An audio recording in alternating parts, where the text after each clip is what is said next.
सोना ले जा रे, चांदी ले जा रे। Gold is gold. नमस्कार, रेडियो मनी 9 पर आप सुन रहे हैं गोल्ड अपडेट। मेरा नाम है अमन गुप्ता। अखबार पढ़ रहे राजन के पास उनका दोस्त शलभ आकर बैठा। शलभ ने पूछा कि भाई क्या पढ़ रहे हो? तो राजन ने कहा कि ये पढ़ रहा हूं कि कैसे अमेरिकी सेंट्रल बैंक फेडरल रिजर्व के एक फैसले ने कमोडिटी बाजार में खलबली मचा दी है। शलभ खबर से अनजान था। उसने पूछा कि क्यों भाई, ऐसा क्या कर दिया फेडरल रिजर्व ने? तब राजन ने बताया कि फेड ने एक बार फिर से ब्याज दरों में 25 बेसिस पॉइंट की बढ़ोतरी कर दी है। पिछले साल मार्च से लेकर अब तक ब्याज दरों में ये 10वीं बढ़ोतरी है। ब्याज दरों में बढ़ोतरी के साथ बैंक ने भविष्य में भी इंटरेस्ट रेट बढ़ाने के संकेत दिए हैं और इस बयान के बाद कमोडिटी बाजार में हलचल मची हुई है। कच्चे तेल के भाव में भारी उतार चढ़ाव है। ब्रेंट क्रूड का भाव पहले से घटकर $68 प्रति बैरल पर आ गया है और फिर रिकवर होकर $73 तक पहुंच गया है। इसी तरह सोने की कीमतों ने भी रिकॉर्ड ऊंचाई को छू लिया है। विदेशी बाजार में सोने का भाव $2085 प्रति औंस की रिकॉर्ड ऊंचाई पर पहुंच गया है। घरेलू वायदा बाजार एमसीएक्स की बात करें तो वहां पर गुरुवार को कीमतें 61,490 रुपए प्रति 10 ग्राम की रिकॉर्ड ऊंचाई पर थी। सोने की तरह चांदी की कीमतों में भी जोरदार उछाल देखा गया है। वैसे साल 2023 की शुरुआत की बात करें तो एमसीएक्स पर सोने का भाव 55,017 रुपए प्रति 10 ग्राम पर था। अब इस मेटल ने 61,490 रुपए का ऊपरी स्तर छू लिया है, यानी पिछले 4 महीने में इसके भाव में करीब 12% का उछाल आ चुका है। पिछले एक साल में सोने ने 15.24% का रिटर्न दिया है। पिछले 3 साल का कुल रिटर्न मिलाकर 34.25% रहा। दोस्त की ये बात सुनकर शलभ थोड़ा मायूस हो जाता है।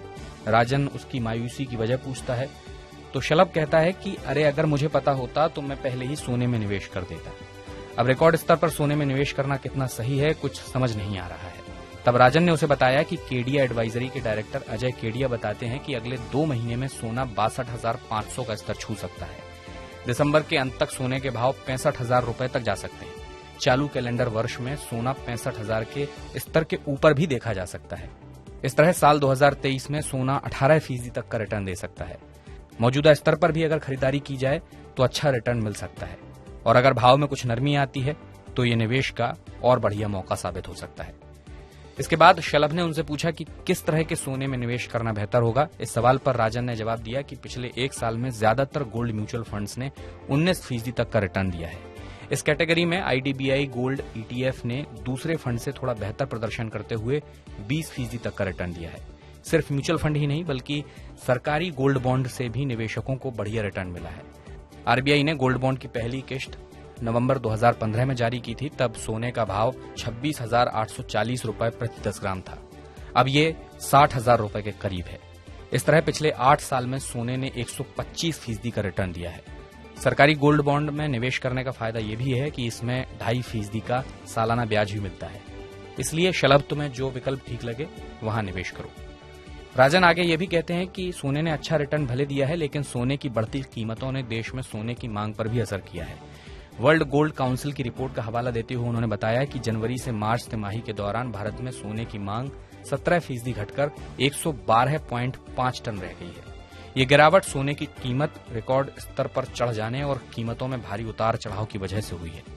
सोने की कुल मांग 2022 में इसी तिमाही के दौरान 135.5 टन थी। देश में सोने के आभूषणों की मांग भी जनवरी से मार्च 2023 में 78 टन रह गई, जो 2022 की पहली तिमाही में 94.2 टन थी। डब्ल्यूजीसी के क्षेत्रीय सीईओ सोम सुंदरम पीआर का कहना है कि सोने की बिक्री में ये गिरावट साल की अगली 2 तिमाहियों यानी सितंबर तिमाही तक जारी रहेगी। इसी के साथ गोल्ड अपडेट में मैं अमन गुप्ता लूंगा आपसे विदा। इस बुलेटिन को तैयार किया था आंचल चौधरी ने। बिजनेस और पर्सनल फाइनेंस से जुड़ी हर अपडेट के लिए आप रेडियो मनी 9 के साथ जुड़े रहिए।